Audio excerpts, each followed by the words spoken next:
जैसे ही आप वॉशरूम से फारिग हो जाएं और अपने लिबास को वॉशरूम के अंदर ही दुरुस्त करें।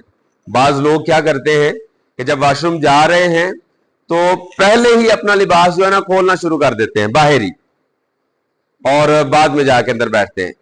ये गलत है।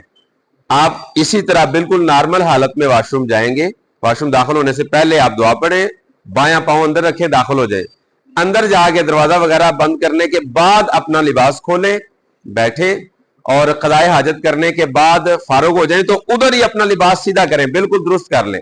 ठीक है, अपना लिबास दुरुस्त करके फिर अपना दायां पांव बाहर रखते हुए बाहर आए, और बाहर आने के बाद हम दुआ पढ़ेंगे। और वॉशरूम से निकलने की जो दुआ है वो सिर्फ एक ही लफ्ज पर मुश्तमिल है, और वो है गुफरानक। क्या है? गुफरानक, गुफरानक, गुफरानक। यहां हमने ये बिल्कुल छोटी सी दुआ थी तो इसलिए नहीं लिखी कि आसानी से याद हो जाएगी। तो क्या है वॉशरूम से निकलने की दुआ?